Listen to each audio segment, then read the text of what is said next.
Good evening. Anna is off tonight.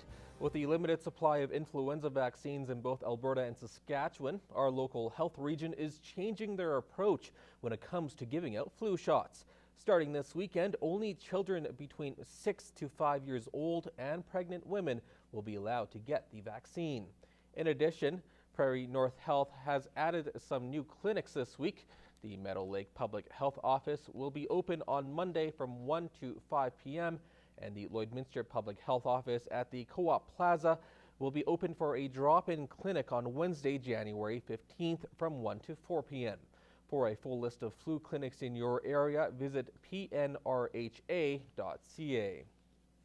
The St. Paul and Cold Lake Chambers of Commerce are warning businesses of a credit card scam.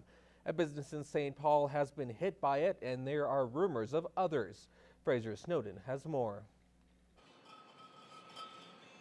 The Top Shelf Liquor Shop has only been open for less than a year.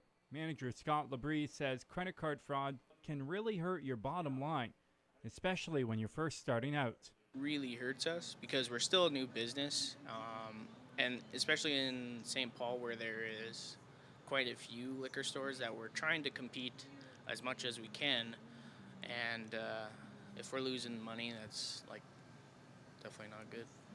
The scam happened at the St. Paul Co-op most recently.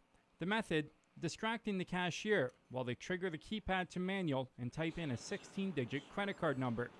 Vice President of the St. Paul Chamber of Commerce says they just want their merchants to take extra precautions when dealing with credit cards. Make sure they're checking IDs and also make sure that they're taking a look at the card to make sure it has all the security features available, such as signature blocks, the chip.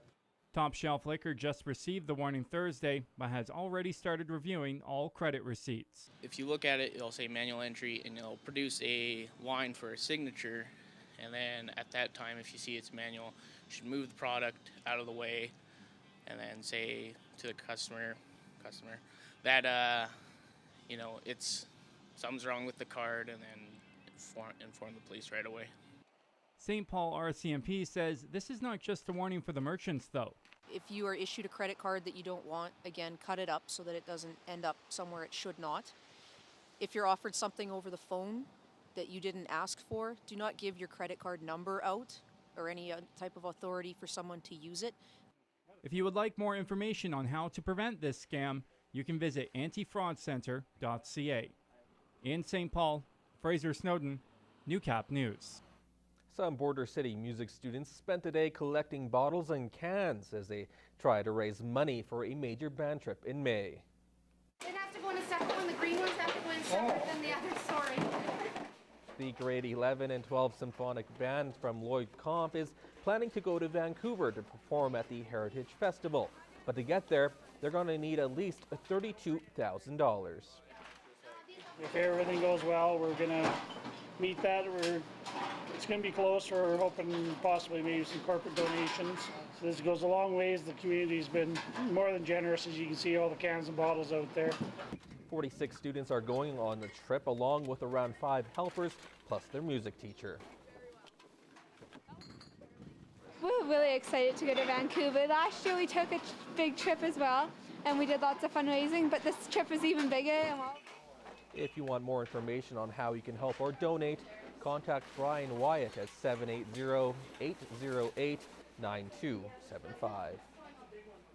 It hasn't been a gentle winter for the area. Heavy winds and sub-zero temperatures have put a damper on many outdoor activities. And after a delay caused by this recent weather, Mount Joy Snow Resort held its grand opening today. Annika Notveit has more. It's time to pop on the skis or snowboard and hit the slopes. Denton Collins has been snowboarding for 11 years and spends as much time as he can on the hill. You can push yourself, there's no one pushing you, and no matter how good you are, you can always be better, you can always push yourself to improve your tricks. And Collins, along with many others, had to wait a little longer than usual this year, as officials say they originally wanted to open in December. Yeah, it's January 14th, it's a little late. We sure would have liked to have got going earlier, but the weather didn't cooperate.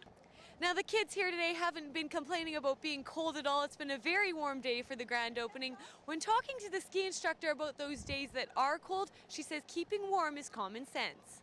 When you're skiing or snowboarding, it's such a workout. You don't have to be dressed too warm, but jacket and the pants and the toque and gloves, that's all it takes to keep them warm. And obviously we have a kitchen here, so we serve hot foods and we'll take breaks, and yeah, we're not open when it's 30 below. The hill has been open since the 70s, and staff say they wouldn't be able to run the resort without their army of about 30 volunteers, and they're always looking for extra hands.